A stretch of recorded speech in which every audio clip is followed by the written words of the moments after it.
Hello everyone, I'm Steve, Mark's at work, and this is SmokeySteveAndMarc. Either welcome or welcome back, and happy Tuesday. I'm getting my days straight again.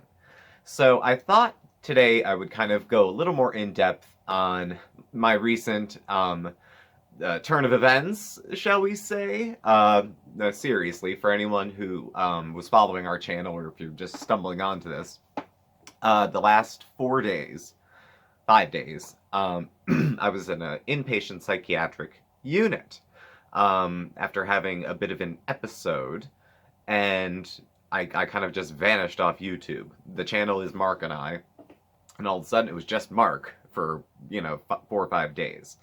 So I wanted to kind of fill in what led up to me taking a leave from YouTube and from life for those 4 or 5 days. What kind of happened while I was there, and what things are looking like now. So, I am on some new medication at the moment, this will never be monetized, just to put that out there, so if I look a little groggy or if my mouth gets dry, this new medication, I killed so many sugar-free lifesavers when I was in that ward, because the dry mouth is real. So, a lot of this stuff I'm going to tell you in the beginning is hindsight, because I didn't have time to think about it and identify it until I was in the hospital. But over the last 2-3 months, I've been experiencing a lot of anxiety, feeling stress from places like work, financial, actually not too much. Mark and I were actually in a better spot than we've been in a while.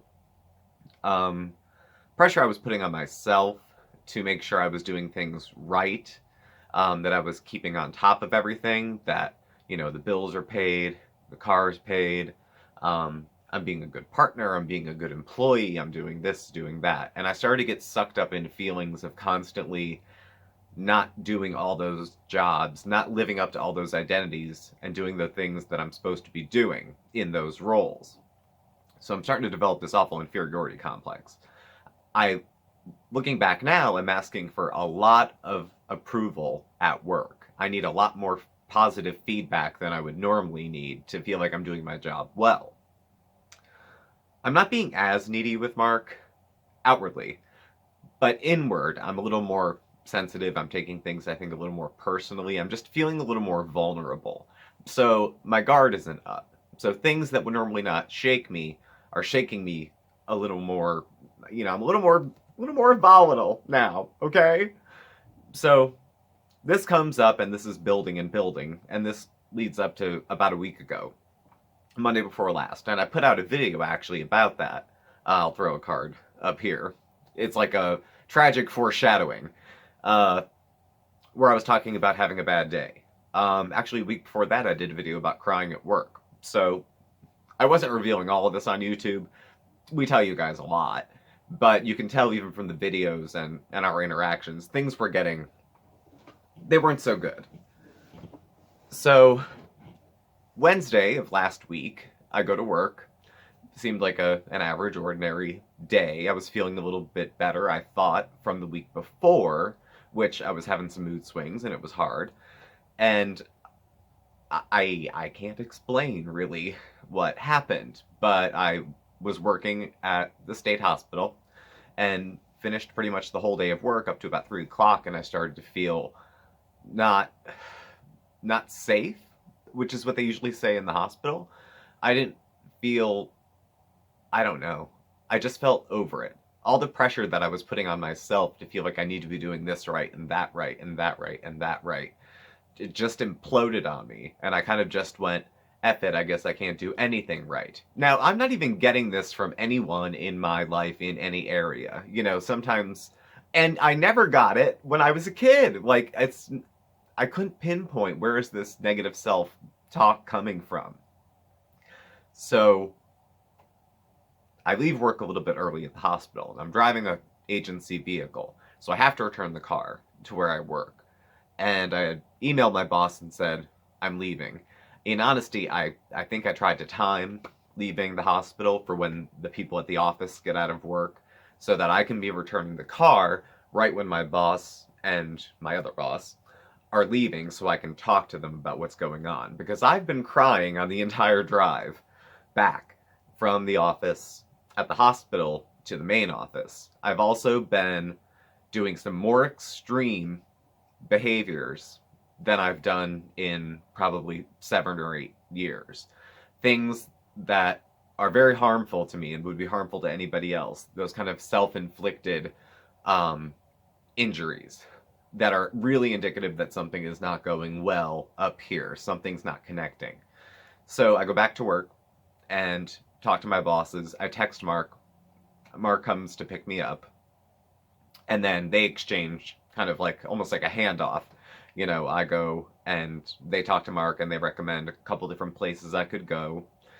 And so we sit in the car. I'm hysterical. This much I remember. And I'm just apologizing and apologizing and apologizing to Mark for being like this, for doing this, for causing this, for being this way. And he never gave me a shred of negative feedback.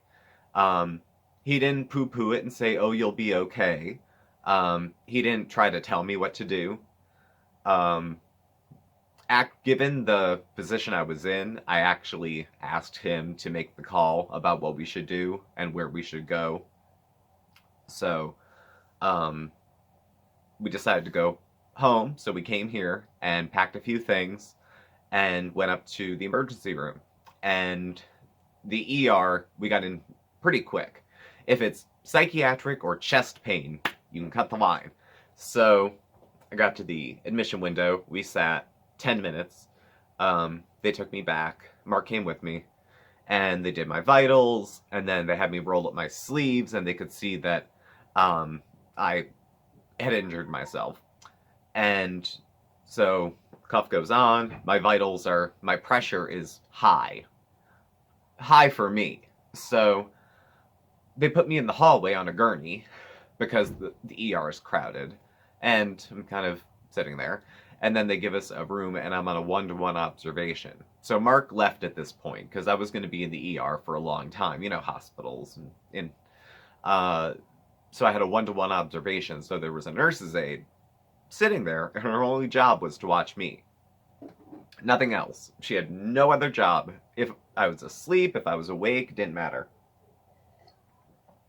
And I was in a room where there was like, nothing had like a sharp corner.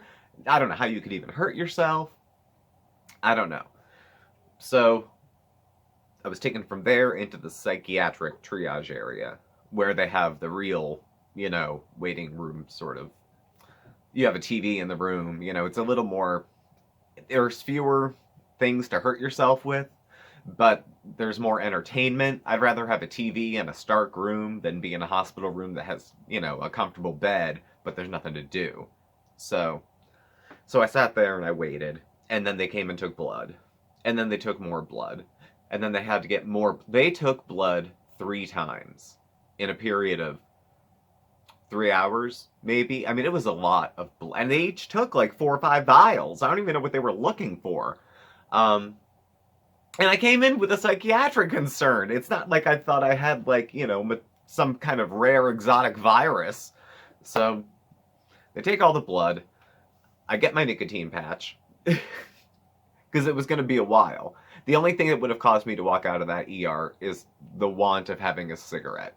If they didn't have nicotine patches there, I probably would have walked. Sounds stupid. You would think someone who was so at the end of their rope who wants to throw in the towel would leave to have a cigarette. When your brain has stopped working rationally at that point, no decision makes a lot of sense. When things get so extreme to that end, things just don't make sense. I can imagine doing that. Forgive me. We've already decided we're not going to be monetized, so it doesn't matter. So I'm sitting in that area. I go in at 6 p.m. Wednesday, and I was taken up to the psych unit, which is on the 7th floor, 2:30 the next morning. So that's not a bad ER stay. I mean, really, 8 hours, 8.5 hours. Because they had to have a social worker come in to talk to me. And then a delegate to see if I was going to have the opportunity to even sign myself in, or if they were going to involuntarily commit me. So the delegate came in, they asked me a bunch of questions. They said, "What's wrong? Why do you feel this way? Is there a certain stressor in your life? Is it a change in medication?" I had no med changes. So there had to be something, and I couldn't figure it out at all. Like, I like my job, I love my partner, I love my cat, both my parents are alive and healthy, I have nieces and nephews, I have all these good things in my life, and I wish I was dead. I couldn't explain to them why I felt the way I felt. I just knew I felt it. So I just told them the truth. And then we went upstairs. I was in scrubs. They put you in paper pajamas still.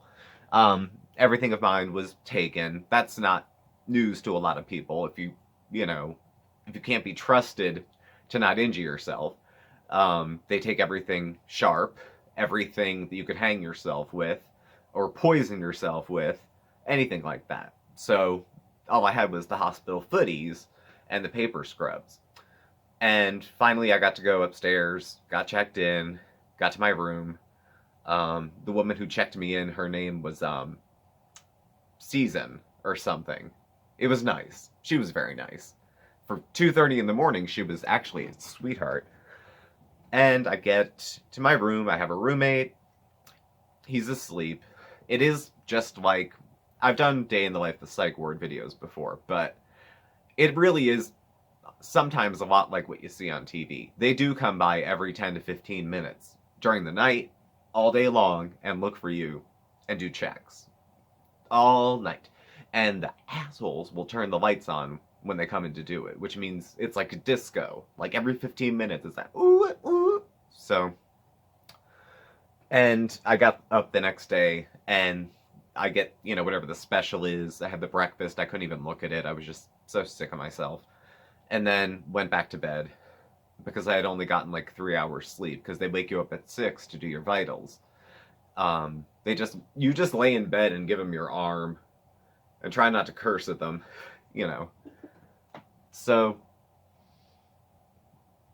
I cried for like a day and a half. I didn't know I couldn't make sense of why I felt the way I felt. And I'm still working on it. There's not going to be a big bow at the end of this video that says, and then everything's fine now, because we're not there yet. But I did have time while I was there to think about what are my priorities, what am I doing with my days, what activities give me stomach aches? What activities am I doing that I'd rather not be?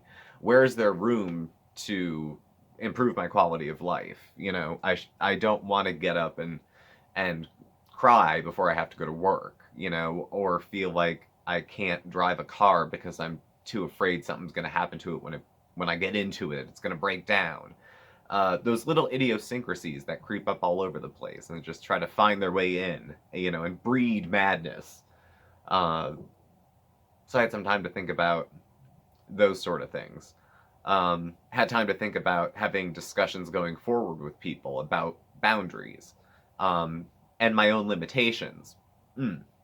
Oh, and so ego bursting, because the psych unit I went to is one I used to do advocacy on, so I knew all the staff. I knew all the people that worked there. Mark and I had decided, though, a week earlier, when we had a close call, that if I did need help, I would go there. It was either my ego or an hour of travel time. So I decided it's not worth it. I'd rather have Mark across town than have him drive half an hour one way, half an hour another to come visit if I need clothes or whatever. So I decided to just, go local. So, it was like any other psych ward stay. You make a few friends. There's a few people that are sick and have been there for a long time. Different diagnoses. Some people are there because they're mentally ill. Some people are there because it's cold outside. Some are maybe criminals who just somehow skirted their way into the mental health system. It's a short-term facility. No one's really there, usually, more than like a week or so. I was surprised I was let out on Monday, yesterday. I believe today would have been the day that they were going to let me go. But I also found out from my social worker, as I was being discharged, that my insurance stopped payment yesterday. So if I needed to stay another day, they would have had to do another authorization and another authorization to try to get it. So, insurance. And I have good insurance. You know, if I had like, when I had Medicaid, they'd pay for everything. Everything. Granted, I was a high-end user on Medicaid, you know, very many thanks to the American taxpayer for all the treatment they paid for to help me get well, because I was on, you know, government insurance during all that time. But on my private insurance now, which I'm supposed to love, 3 days and I was out. What if I had a psychotic episode?